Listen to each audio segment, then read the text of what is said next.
All right, let's jump into another deep dive. Today we're going behind the scenes of a Senate Judiciary Committee confirmation hearing. Oh, exciting. It is Always a good time. You sent over these excerpts from this Politico article, and yeah, it's about President-elect Trump's Attorney General nominee, Pam Bondi. Yeah. And it's got some really interesting details. Yeah, it's juicy. So it turns out this hearing wasn't all about, Bondi's qualifications, but it also became like the stage for political maneuvering. Yeah. Really reveals a lot about the state of U.S. politics. I think that the thing that struck me the most was the Democrats' focus on Kash Patel. Yeah. You remember he's Trump's pick for FBI director? Right. And this position would report to Bondi if both of them were confirmed. If both were confirmed. Right. Yeah, and you pointed out in your notes that this focus on Patel could signal a strategy for the Democrats. Right. It's almost like they're using this hearing as a preview of Patel's own confirmation battle. The article even details some of the concerns that the Democrats raised about Patel. Oh, really? Like his past commentary on QAnon. Oh, wow. That online conspiracy theory that's gained a lot of traction. Oh, yeah. Along with, comments that he's made about targeting the media. Really? And they even grilled Bondi about a list of perceived enemies that's in Patel's book. Oh, wow. That's interesting. Yeah. So those are some pretty serious allegations. Yeah, they are. I mean, how did Bondi even handle that kind of line of questioning? Well, she was very careful. She endorsed Patel as the right person for the job, but she very skillfully avoided directly addressing those more controversial things in his record. Interesting. So it sounds like a very calculated move. It was. Trying to, almost distance herself from the controversy, right, while still backing her colleague. Exactly. I mean, it kind of raises the question of, what were the potential risks and rewards of this type of approach? Oh, she definitely had to be very, very aware of the political climate, right? Yeah. On one hand, she has to demonstrate her support for Trump's pick. Of course. But she also has to come across as capable of independent judgment. Especially for the FBI, right? Especially given the critical role of the FBI. Yeah. It's upholding justice. Yeah, absolutely. Yeah. So that's a real tightrope walk. Absolutely. You mentioned in your notes that this approach might indicate that the Democrats just see Bondi as a more formidable opponent. So they're going after Patel. Right. They might be focusing on Patel because they see him as the weaker link. Oh. Bondi's got a long history in Florida politics. Yeah. She served as the state's attorney general. Right.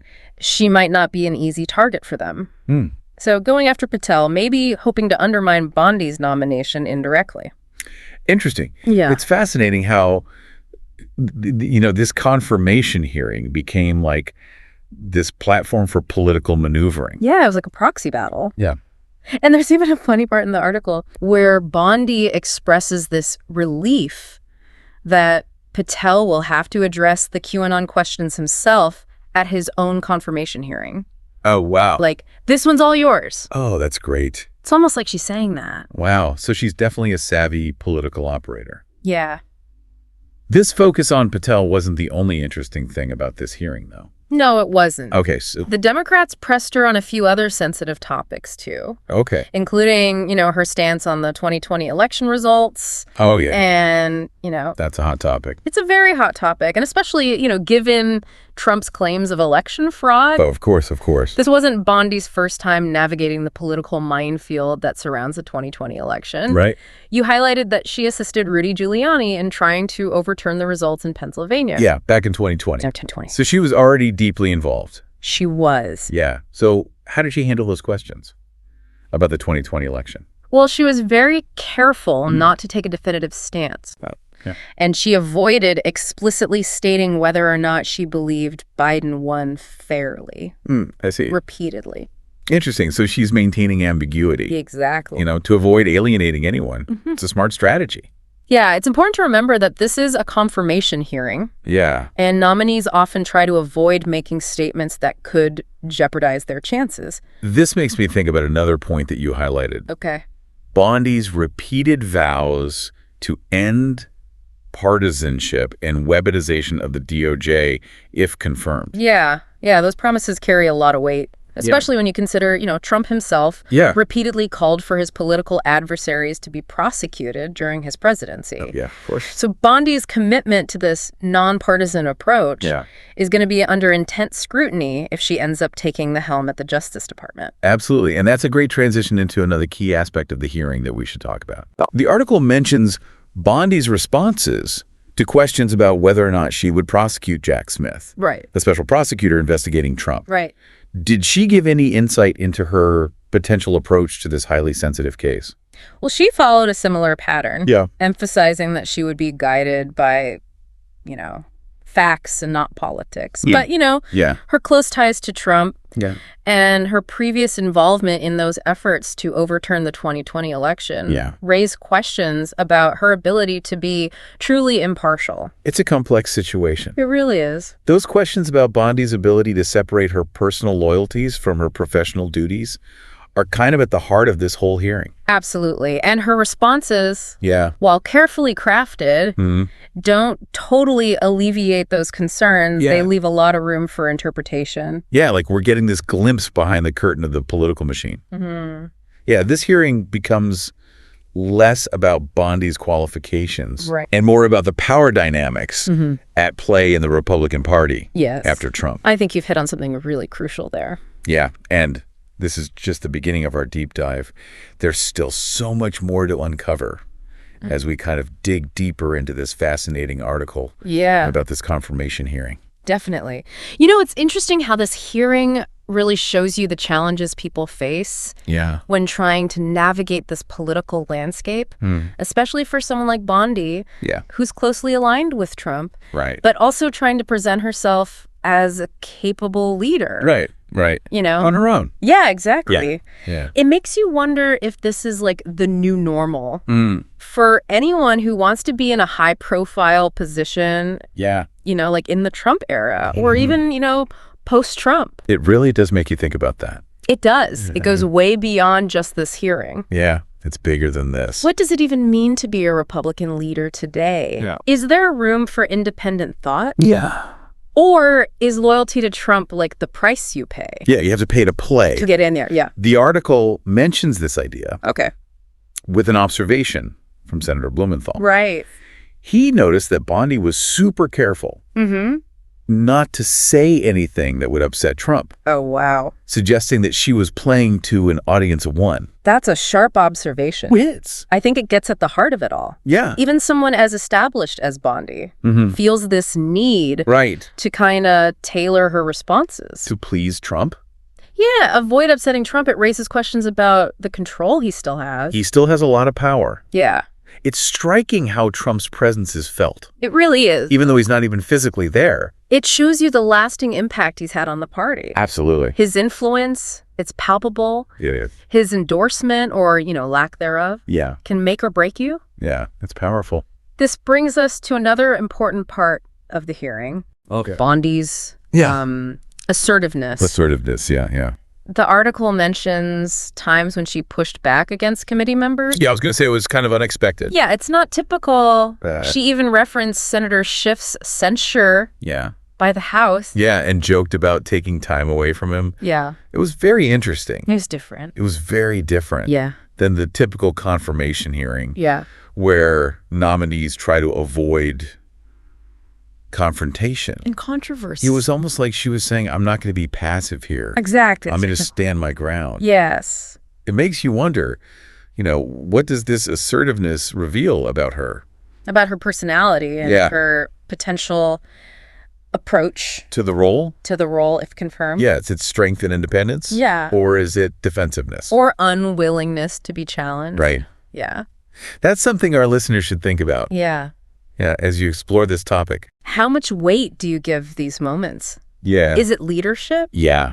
Are these red flags? Or something else? It's all part of the puzzle. We're piecing it together. Yeah. And we're getting a more nuanced understanding of Bondi, her motivations, the political forces at work.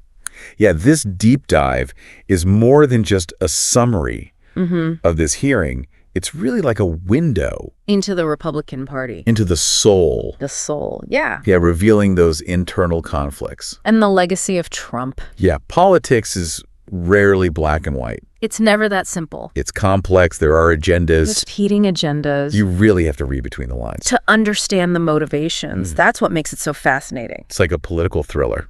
Unfolding. Yeah, we're getting these glimpses. Into the backroom deals. Yeah, the calculations, the unspoken rules. It's a high-stakes game. It is. And as we wrap up this deep dive, it's important to consider the bigger picture. What does this hearing tell us about American politics today? Where do we go from here? Yeah, let's bring together some key takeaways. Yeah, good idea. For you, our listener. Okay, so as we wrap up this deep dive into this hearing, what are the most important takeaways for our listener? Well, this hearing wasn't really just about Bondi's qualifications, right? Right. It really showed us this web of political maneuvering and personal ambitions. Yeah. And just this lasting influence of Trump. Yeah, absolutely. On the Republican Party. The Democrats' focus on Patel really suggests they might just see him as this, weaker target. Right. Hoping to score some points, against the Trump administration through Patel, even if Bondi's this much more formidable opponent. Exactly. Yeah. And Bondi's really careful answers to questions about Patel, about the 2020 election, and these potential prosecutions. Right. It really just highlights the balancing act required of anyone who wants to be in a high-profile position these days. Especially in this climate. You have to appease your base, right, but also appear to be capable of independent thought. Right. And Senator Blumenthal's observation that Bondi was playing to an audience of one. Trump. Yeah. Really raises those concerns about her independence. Yeah. If she's confirmed. But those moments of assertiveness. Yeah. When she pushed back against the committee. Right. It just paints a more complex picture. It does. It's tough to say if those were real displays of strength or just defensiveness. Yeah, it makes you think. What do you think, listener? Were those moments, leadership qualities? Yeah, were those red flags? Or something else entirely? Yeah. We've given you a lot to think about. I hope so. Exploring this political strategy, these personal dynamics, and the implications of this hearing. It's become this, microcosm of the current state of politics here. Revealing the fault lines. Yeah, the power struggles. And the influence of Trump after leaving office. And we're left with a lot of questions. So many questions. Will Bondi even be able to keep her promises? And a nonpartisan Justice Department. If she's confirmed. Right. Or will she give in to that political pressure and continue this, trend of politicization? Yeah. And what does this even mean for the Republican Party as a whole? Yeah. Is there room for, independent thought? Or is it all about loyalty to Trump? Yeah, these are important questions. If you're interested in American politics, The Trump era changed everything. Yeah, fundamentally. And it'll be felt for years to come. This hearing is just a small glimpse into that evolving landscape. Yeah. Please keep exploring this topic, Yeah. Dig deeper, read that source material. All of the new. Talk to people. Have those discussions. Yeah, the more we know, the better. The better we can deal with this crazy world. Absolutely. And remember, critical thinking is so important. It is. Don't just accept everything you hear. Yeah, question things, consider different perspectives. Try to understand those motivations. Yeah. And the power dynamics at play. That's what the deep dive is all about. Giving you the tools to be informed. So you can be a more engaged citizen. Yeah. I hope this deep dive was helpful. I do too. And we'll see you on the next one. Yeah, your next journey into the world of ideas. See you next time.